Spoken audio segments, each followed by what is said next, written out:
ഇത് ഇത്തവണ കേട്ടറ്റ് പാസ്സായ ഉദ്യോഗാർത്ഥികൾക്ക് വേണ്ടിയുള്ള നോട്ടിഫിക്കേഷൻ അല്ല. ആരെങ്കിലും ടെലിഗ്രാമിലോ യൂട്യൂബിലോ ഇത് അപേക്ഷിക്കാൻ പറ്റും, നിങ്ങൾ അപേക്ഷിച്ചോളൂ, ബാക്കിയെല്ലാം വരുന്നിടത്ത് വെച്ച് കാണാമെന്നൊക്കെ പറയുന്നുണ്ടെങ്കിൽ ഞാൻ പറയുന്ന മക്കളെ 100% നിങ്ങൾക്ക് കിട്ടില്ല.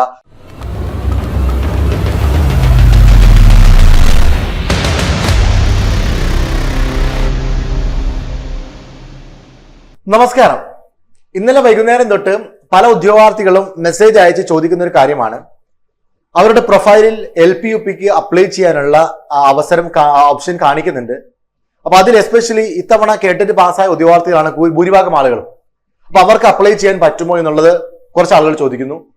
അതുപോലെ തന്നെയാണെങ്കിൽ ഇങ്ങനെ വീണ്ടും ആപ്ലിക്കേഷൻ ഓപ്പൺ ആക്കുമ്പോൾ പരീക്ഷ നീട്ടിവെക്കുമോ, അതുപോലെ തന്നെ പുതിയ ആളുകൾക്ക് അപ്ലൈ ചെയ്യാൻ അവസരം കൊടുത്തു കഴിഞ്ഞാൽ കോമ്പറ്റീഷൻ കൂടില്ലേ, അങ്ങനെ കുറെ ആളുകൾ ഈ ഒരു ആശങ്കയും പങ്കുവെച്ച് മെസ്സേജ് അയക്കുകയുണ്ടായി. അപ്പൊ എന്തുകൊണ്ടാണ് PSC വീണ്ടും LP-UPക്ക് അപ്ലൈ ചെയ്യാനുള്ള ഒരു അവസരം പ്രൊഫൈലിൽ ഒരുക്കിയിരിക്കുന്നത്, ആർക്കാണ് ഇത് ഓപ്പൺ ആക്കി വെച്ചിരിക്കുന്നത് എന്നതാണ് നമ്മൾ നോക്കാൻ പോകുന്നത്. എന്താണ് ഇതിന്റെ സത്യാവസ്ഥ, ഈ പുതിയ നോട്ടിഫിക്കേഷന്റെ സത്യാവസ്ഥ എന്നാണ് നമ്മൾ നോക്കാൻ പോകുന്നത്. അപ്പൊ ആദ്യമേ ഞാൻ പറയട്ടെ, നിങ്ങൾക്ക് ഇത്തരത്തിലൊരു അവസരം നിങ്ങളുടെ പ്രൊഫൈലിൽ ലഭിച്ചിട്ടുണ്ടെങ്കിൽ അതിന് പിന്നിൽ എന്തായാലും ഒരു കാരണം ഉണ്ടാവും.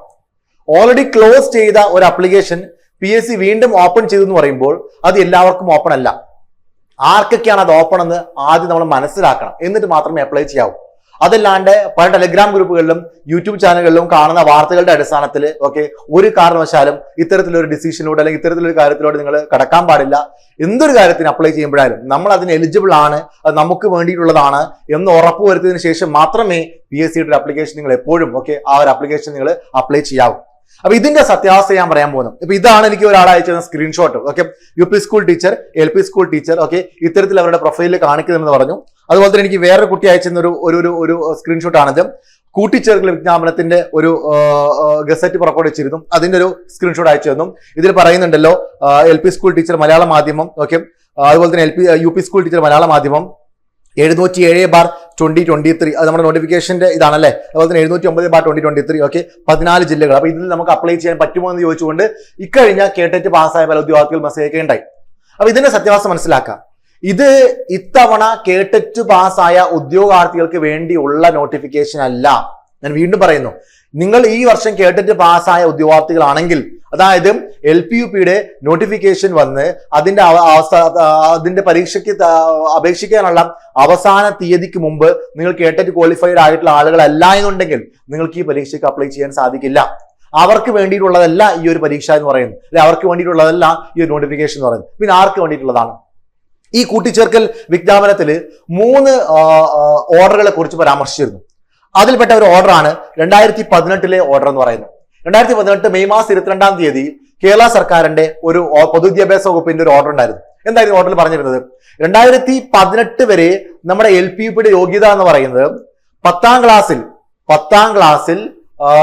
ക്ലാസ് വരെ മലയാളം മീഡിയത്തിൽ പഠിച്ച ഉദ്യോഗാർത്ഥികളോ, 10ാം ക്ലാസ് വരെ മലയാളം മീഡിയത്തിൽ പഠിച്ച കുട്ടികളോ, അല്ലെങ്കിൽ 10ാം ക്ലാസ് വരെ മലയാളം ഒരു വിഷയമായിട്ട് പഠിച്ച ആളുകൾക്കോ മാത്രമായിരുന്നു LP-UP പരീക്ഷയ്ക്ക് അപേക്ഷിക്കാൻ സാധിച്ചിരുന്നത്. ഇത് 2018 മുമ്പുള്ള കഥയാണ്. എന്നാൽ 2018 മെയ് മാസം 22-ാം തീയതി ഒരു പുതിയ ഉത്തരവ് സർക്കാർ കൊണ്ടുവരികയും അതിൽ LPST UPSC നിയമനത്തിനുള്ള യോഗ്യത മലയാളം മീഡിയം ഭേദഗതി വരുത്തി ഉത്തരവ് പുറപ്പെടുവിക്കുന്നു പറഞ്ഞുകൊണ്ട് ഒരു ഉത്തരവ് വരികയുണ്ടായി. ആ ഉത്തരവ് പ്രകാരം ഈ ഒരു പുതിയ മാറ്റം കൊണ്ടുവന്നു. എന്തായാലും പുതിയ മാറ്റം, സെക്കൻഡറി അല്ലെങ്കിൽ ഹയർ സെക്കൻഡറി തലങ്ങളിൽ മലയാളം ഒരു വിഷയമായി പഠിച്ചിട്ടില്ലെങ്കിലും ബിരുദാനന്തര അധ്യാപക ട്രെയിനിങ് യോഗ്യതാ തലങ്ങളിൽ ഏതെങ്കിലും ഒന്നിൽ കേരളത്തിൽ റെഗുലർ കോഴ്സുകൾ വഴി മലയാളം ഒരു ഭാഷയായി പഠിച്ചിട്ടുള്ളവർക്ക് LPST UPSC നിയമനത്തിന് അർഹത ഉണ്ടായിരിക്കുന്നതാണ് എന്ന് പറഞ്ഞുകൊണ്ട് 2018 ഒരു ഉത്തരവ് വന്നിരുന്നു. അതായത് 2018 വരെ ഉണ്ടായിരുന്ന ആ ഒരു രീതിയിൽ നിന്ന് മാറിക്കൊണ്ട് നിങ്ങൾ 10ാം ക്ലാസ് വരെ മലയാളം മീഡിയത്തിൽ പഠിച്ചില്ലെങ്കിലും മലയാളം ഒരു വിഷയമായി പഠിച്ചില്ലെങ്കിലും നിങ്ങൾ ഹയർ എഡ്യൂക്കേഷൻ തലങ്ങളിൽ, അതായത് ബിരുദാനന്തര അധ്യാപക ട്രെയിനിങ് യോഗ്യതാ തലങ്ങളിൽ ഏതെങ്കിലും ഒന്നിൽ കേരളത്തിലെ റെഗുലർ കോഴ്സുകൾ വഴി മലയാളം ഒരു വിഷയമായി പഠിച്ചിട്ടുണ്ടെങ്കിൽ നിങ്ങൾക്ക് LP-UP പരീക്ഷകൾക്ക് അപേക്ഷിക്കാം എന്നുള്ള ഒരു ഉത്തരവ് പുറപ്പെടുവിക്കുകയുണ്ടായി. ഈ ഉത്തരവ് 2018 മെയ് മാസത്തിൽ വന്നതിന് ശേഷം അതിനുശേഷം നടന്ന LP-UP പരീക്ഷകളെല്ലാം ഈ ഉത്തരവിന്റെ അടിസ്ഥാനത്തിൽ തന്നെയായിരുന്നു നടന്നിരുന്നത്. എന്നാൽ 2023 നമ്മൾ നോട്ടിഫിക്കേഷൻ വരുമെന്ന് പ്രതീക്ഷിച്ചിരിക്കുന്ന സമയത്താണ് 2023 ഫെബ്രുവരി മാസത്തിൽ വീണ്ടും ഒരു ഉത്തരവ് സർക്കാർ പുറപ്പെടുവിക്കുന്നത്. അതായത് നോട്ടിഫിക്കേഷൻ വരുന്നതിനൊക്കെ ഒരു 8 മാസങ്ങൾക്ക് മുമ്പ് എന്ത് ചെയ്തു, 8 അല്ല, ഒരു 10-11 മാസങ്ങൾക്ക് മുമ്പ് തന്നെ ഗവൺമെന്റിന് വേറെ ഓർഡർ വന്നു. എന്തായിരുന്നു ആ ഓർഡർ? പൊതുവിദ്യാഭ്യാസം LPST UPST മലയാളം മീഡിയം യോഗ്യത ഭേദഗതി ചെയ്ത ഉത്തരവ് റദ്ദ് ചെയ്ത് ഉത്തരവ് പുറപ്പെടുവിക്കുന്നു. അതായത് 2018 മെയ് മാസം 22-ാം തീയതി പുറപ്പെടുവിച്ച ആ ഉത്തരവിനെ റദ്ദ് ചെയ്യുന്നു. എന്നിട്ട് പഴയ സ്ഥിതി പുനഃസ്ഥാപിക്കാനുണ്ട്. അതായത് 10ാം ക്ലാസ് വരെ മലയാളം മീഡിയത്തിലോ മലയാളം ഒരു ഭാഷയായി പഠിച്ച ഉദ്യോഗാർത്ഥികൾക്കോ മാത്രമേ ഇനി LPP പരീക്ഷയ്ക്ക് അപേക്ഷിക്കാൻ പറ്റുള്ളൂ എന്നുള്ള ഒരു ഉത്തരവ് പുനഃസ്ഥാപിച്ചുകൊണ്ട് ആ 2018 ഉത്തരവിനെ റദ്ദ് ചെയ്തുകൊണ്ട് 2023 ഫെബ്രുവരി മാസത്തിൽ ഇത്തരത്തിലൊരു ഉത്തരവ് ഗവൺമെന്റ് പുറപ്പെടുവിക്കുകയുണ്ടായി. ഈ ഉത്തരവിനെതിരെ വ്യാപകമായിട്ടുള്ള പരാതികൾ ഉണ്ടായിരുന്നു. കാരണം പല ഉദ്യോഗാർത്ഥികളും LPP പരീക്ഷയ്ക്ക് വേണ്ടിയിട്ട്, അതായത് മുമ്പത്തെ ഉത്തരവിന്റെ അടിസ്ഥാനത്തിലൊക്കെ LPP പരീക്ഷയ്ക്ക് വേണ്ടി പ്രിപ്പറേഷൻ തുടങ്ങി. പല ഉദ്യോഗാർത്ഥികളും കോച്ചിങ് സെന്ററിൽ ജോയിൻ ചെയ്തു. അങ്ങനെ പല ആളുകൾ അതിന്റെ പഠനം മുന്നോട്ട് കൊണ്ടുപോയിരിക്കുന്ന സമയത്താണ് അവർക്ക് എട്ടിന്റെ പണിയായിക്കൊണ്ട് ഈ ഒരു ഉത്തരവ് വന്നത്. എന്നാൽ ഇതിനുശേഷം ഈ ഒരു ഉത്തരവിന് ശേഷം വന്ന വിവിധ തരത്തിലുള്ള പരാതികളുടെയും അതുപോലെ തന്നെ ആണെങ്കിൽ പ്രതിഷേധങ്ങളുടെയും അടിസ്ഥാനത്തിലും ഒരു 4 മാസങ്ങൾക്ക് ശേഷം നമ്മുടെ ജൂൺ മാസം 28-ാം തീയതി 2023 ജൂൺ മാസം 28-ാം തീയതി വീണ്ടും സർക്കാർ ആ ഉത്തരവിന്, അതായത് ഫെബ്രുവരി മാസം പുറപ്പെടുവിച്ച ഉത്തരവിനെ മാറ്റിക്കൊണ്ട് വേറെ ഉത്തരവ് പുറപ്പെടുവിച്ചു. എന്തായിരുന്നു ഉത്തരവിലുണ്ടായിരുന്നത്? 2018 മെയ് മാസം 22-ാം തീയതിയിലെ ഉത്തരവിന്റെ അടിസ്ഥാനത്തിൽ ട്രെയിനിങ് യോഗ്യത കരസ്ഥമാക്കിയവർക്കും കോഴ്സുകൾക്ക് പ്രവേശനം നേടിയവർക്കും 2023 ഫെബ്രുവരി മാസം 24-ാം തീയതിയിലെ ഉത്തരവിന് ഇളവ് നൽകി ഉത്തരവ് പുറപ്പെടുവിക്കുന്നത് പറഞ്ഞുകൊണ്ട് ഒരു ഉത്തരവ് കൊണ്ടുവന്നു. ഈ ഉത്തരവ് പ്രകാരം ഇവർ പറഞ്ഞു, LPST UPST തസ്തികയിലെ നിയമനത്തിന് SSLCക്ക് പാർട്ട് 1 അല്ലെങ്കിൽ പാർട്ട് 2 അല്ലെങ്കിൽ പഠനമാധ്യമമായോ പ്രാദേശിക ഭാഷയായ മലയാളം പഠിച്ചിട്ടില്ലാത്തവർക്ക് അർഹതയില്ലെന്നാണ് പരാമർശം. പ്രകാരം ഉത്തരവായിരുന്നു. എന്നാൽ കേന്ദ്ര ബോർഡുകളുടെ പാഠ്യപദ്ധതി പിന്തുടരുന്ന സ്കൂളുകളിൽ ഹയർ സെക്കൻഡറി തലങ്ങളിൽ മലയാളം പഠിച്ചിട്ടില്ലെങ്കിലും പിന്നീട് ബിരുദാനന്തര ട്രെയിനിങ് തലങ്ങളിൽ മലയാളം പഠിച്ചവരെ ഈ നിബന്ധന ദോഷകരമായി ബാധിക്കുന്നതായി സർക്കാരിന്റെ ശ്രദ്ധയിൽപ്പെട്ടതിനാൽ പരാമർശം 1-ലെ ഉത്തരവിന് ഭാഗികമായി ഭേദഗതി വരുത്തി സെക്കൻഡറി ഹയർ സെക്കൻഡറി തലങ്ങളിൽ മലയാളം ഒരു വിഷയമായി പഠിച്ചിട്ടില്ലെങ്കിലും ബിരുദാനന്തര അധ്യാപക ട്രെയിനിങ് യോഗ്യതാ തലങ്ങളിൽ ഏതെങ്കിലും ഒന്നിൽ കേരളത്തിലെ റെഗുലർ കോഴ്സുകൾ വഴി മലയാളം ഒരു ഭാഷയെ പഠിച്ചിട്ടുള്ളവർക്ക് LP UPST നിയമനത്തിന് അർഹത ഉണ്ടായിരിക്കുന്നതാണെന്ന് പരാമർശം പ്രകാരം ഉത്തരവായി. അപ്പൊ എന്താ സംഭവിച്ചത്? ഈ ജൂൺ മാസത്തിൽ വന്ന ഉത്തരവ് പ്രകാരം 2018 ഉത്തരവിന് അതുപോലെ പുനഃസ്ഥാപിക്കേണ്ടത്. അതായത് 2023 ഫെബ്രുവരി മാസത്തിലെ ഉത്തരവിനെ റദ്ദാക്കി. മുമ്പ് എന്തായിരുന്നു ആ സ്ഥിതി? അതായത് നിങ്ങൾ 10ാം തരം വരെ പഠിച്ചിട്ടില്ലെങ്കിലും പിന്നീട് ഡിഗ്രിക്കോ PGക്കോ ട്രെയിനിങ് കോഴ്സിന്റെ സമയത്തോ ടീച്ചിങ് ട്രെയിനിങ് കോഴ്സിന്റെ സമയത്തോ മലയാളം ഒരു വിഷയമായി പഠിച്ചിട്ടുണ്ടെങ്കിൽ അത് മതി എന്നുള്ള ഒരു ഉത്തരവ് ഗവൺമെന്റ് പുറപ്പെടുവിക്കുകയുണ്ടായി. അതിൽ ആ ഒരു ഉത്തരവിൽ എടുത്തു പറഞ്ഞിരുന്നു. പരാമർശം 2-ലെ സർക്കാർ ഉത്തരവിന്റെ അടിസ്ഥാനത്തിൽ പ്രാഥമിക തലത്തിൽ മലയാളം പഠിച്ചിട്ടില്ലെങ്കിലും അധ്യാപകന ജോലി പ്രതീക്ഷിച്ച് ട്രെയിനിങ് കോഴ്സ് പൂർത്തിയാക്കുകയോ കോഴ്സിന് പ്രവേശനം നേടുകയോ ചെയ്തിട്ടുള്ളവർക്ക് പരാമർശം 2-ന്റെ ആനുകൂല്യം നൽകണമെന്നും ഇപ്രകാരം ജോലിയിൽ പ്രവേശിക്കുന്നവർക്കും പരാമർശം 5-ൽ ഉത്തരവ് പറയും പ്രകാരമുള്ള ഭാഷാ പ്രാവീണ്യം ഉറപ്പാക്കുന്നതിനുള്ള യോഗ്യതാ പരീക്ഷ എഴുതുന്നതിന് അനുമതി നൽകണമെന്നും പൊതുവിദ്യാഭ്യാസ ഡയറക്ടർ അറിയിച്ചിരുന്നു. അപ്പം ഈ 2018 ഉത്തരവ് നിലനിൽക്കുകയാണ് പല ഉദ്യോഗാർത്ഥികളും TTCക്കും മറ്റും പോയി ജോയിൻ ചെയ്തതും. ആ പഠിച്ചിറങ്ങിയ ഉദ്യോഗാർത്ഥികൾക്ക് LPP എഴുതാൻ പറ്റില്ല എന്ന് പറയുമ്പോൾ പ്രശ്നമല്ലേ?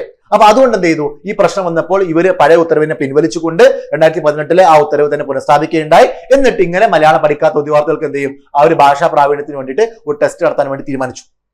ഇതാണ് ഏറ്റവും അവസാനമായി കൊണ്ടുവന്ന ഉത്തരവ് എന്ന് പറയുന്നത്. ഈ ഉത്തരവിന് ശേഷം, അതായത് നമ്മുടെ ജൂൺ മാസം 2020 ജൂൺ മാസത്തിലാണ് ഉത്തരവ് വന്നത്. ഈ ജൂൺ മാസത്തിലെ ഉത്തരവ് നിലനിൽക്കുകയാണ് 2023 ഡിസംബർ മാസത്തിൽ LPUP നോട്ടിഫിക്കേഷൻ വന്നത്. ഈ LPUP നോട്ടിഫിക്കേഷൻ വന്നപ്പോൾ ഈ ഉത്തരവ് പ്രകാരം കുട്ടികൾക്ക് അപേക്ഷിക്കാനുള്ള അവസരം ഉണ്ടായിരുന്നില്ല. സർക്കാരിന്റെ ഉത്തരവ് നിലനിൽക്കെ PSC നോട്ടിഫിക്കേഷൻ കൊണ്ടുവന്നപ്പോഴും സർക്കാരിന്റെ ഈ ഉത്തരവ് നടപ്പിലാക്കാൻ PSC തയ്യാറായില്ല. അവസാന തീയതി വരെ ഉദ്യോഗാർത്ഥികൾ കാത്തിരുന്നെങ്കിലും അതിൽ മാറ്റം ഉണ്ടായില്ല. അപ്പൊ സ്വാഭാവികമായിട്ടും 10ാം ക്ലാസ് വരെ മലയാളം പഠിക്കാത്ത ഉദ്യോഗാർത്ഥികൾ ഈ ഉത്തരവിന്റെ ബലത്തിൽ നിന്ന ഉദ്യോഗാർത്ഥികൾ എന്ത് ചെയ്തു? അവർ കേസിന് പോയി. ആ കേസിന് പോയപ്പോൾ സ്വാഭാവികമായിട്ടും അവർക്ക് അനുകൂലമായിരുന്നു കേസ്. അങ്ങനെ അവർക്ക് അനുകൂലമായി കേസ് വന്നപ്പോൾ കോടതി PSCയോട് പറഞ്ഞു, ഈ മലയാളം പഠിക്കാത്ത ഉദ്യോഗാർത്ഥികൾ അവർ ബിരുദ തലത്തിലോ PG തലത്തിലോ ടീച്ചിങ് ട്രെയിനിങ്ങിന്റെ സമയത്തോ മലയാളം പഠിച്ചിട്ടുണ്ടെങ്കിൽ അവർക്കും കൂടെ അപ്ലൈ ചെയ്യാനുള്ള അവസരം കൊടുക്കണമെന്ന് കോടതി ഉത്തരവിട്ടപ്പോഴാണ് PSC ആ ഉദ്യോഗാർത്ഥികൾക്ക് വേണ്ടിയിട്ട് രണ്ടാമത് ഇത് ഓപ്പൺ ചെയ്തിരിക്കുന്നത്. അപ്പോ മലയാള മാധ്യമം, അതായത് മലയാള ഭാഷ പഠിച്ചിട്ടില്ല എന്നുള്ള കാരണം കൊണ്ട് അപ്ലൈ ചെയ്യാൻ പറ്റാതിരുന്ന ഉദ്യോഗാർത്ഥികൾ, ഓക്കെ, സർക്കാരിന്റെ ഉത്തരവ് നിലനിൽക്കെ PSC ഇത് പാലിക്കാതിരിക്കുകയും, ഇവിടെ ശരിക്കും PSC അടുത്താണ് തെറ്റ്, PSC ഇത് പാലിക്കാതിരിക്കുകയും, ഓക്കെ, ആ സമയത്ത് കുട്ടികൾ കേസിന് പോയപ്പോൾ അവർക്ക് അനുകൂലമായിട്ട് വിധി വരികയും അവസാനം ഇവരെയും കൂടെ ഈ ഒരു LPUP പരീക്ഷയ്ക്ക് ഉൾപ്പെടുത്താൻ വേണ്ടിയിട്ട് പരീക്ഷയ്ക്ക് തൊട്ട് മുമ്പ് ഇപ്പോൾ PSC എന്ത് ചെയ്തിരിക്കുന്നു, അവർക്ക് വേണ്ടി അപേക്ഷിക്കാനാണ് അവസരം കൊടുത്തിരിക്കുന്നത്. അതുകൊണ്ട് ഞാൻ എടുത്തു പറയുന്നു, നിലവിൽ ഈ വർഷം കേട്ടറ്റ് പാസ്സായ ഉദ്യോഗാർത്ഥികൾ, നിങ്ങൾ ഇതിന് അപേക്ഷിച്ചിട്ട് കാര്യമില്ല. ഇത് നിങ്ങൾക്കുള്ള നോട്ടിഫിക്കേഷൻ അല്ല. ഞാൻ നേരത്തെ പറഞ്ഞ ഈ വിഭാഗത്തിൽപ്പെട്ട ആളുകൾക്ക് വേണ്ടി മാത്രമുള്ളതാണ്. അത് കുറച്ച് ആളുകളേ ഉള്ളൂ, അവർക്ക് വേണ്ടി മാത്രമുള്ള നോട്ടിഫിക്കേഷൻ ആണ്. അതുകൊണ്ട് തന്നെ നിങ്ങൾ അപേക്ഷിച്ച് നിങ്ങൾക്ക് പരീക്ഷ എഴുതാൻ പറ്റുമായിരിക്കാം, ഒരുപക്ഷെ റാങ്ക് ലിസ്റ്റിൽ വരുമായിരിക്കാം, നിങ്ങൾക്ക് 1ാം റാങ്ക് കിട്ടിയാലും കാര്യമില്ല, വെരിഫിക്കേഷൻ സമയത്ത് നിങ്ങൾ പുറത്താവും.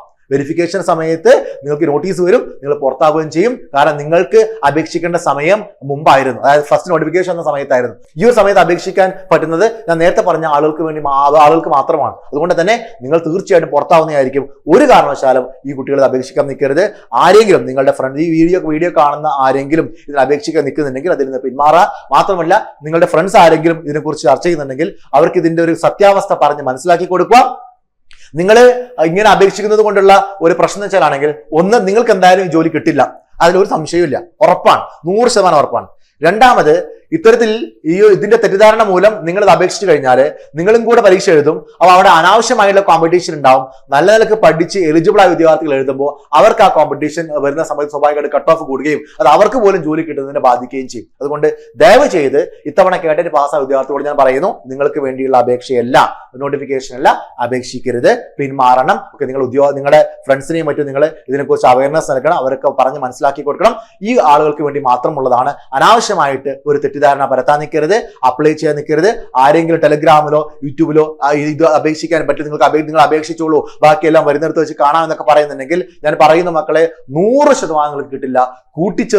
കൂട്ടിച്ചേർക്കൽ വിജ്ഞാപനങ്ങൾ വന്ന് ഏതൊക്കെ സമയത്ത് വന്നിട്ടുണ്ടോ അന്നെല്ലാം ആർക്കാണോ അത് വന്നിരിക്കുന്നത് അവരെ മാത്രമേ PSC എടുക്കുള്ളൂ.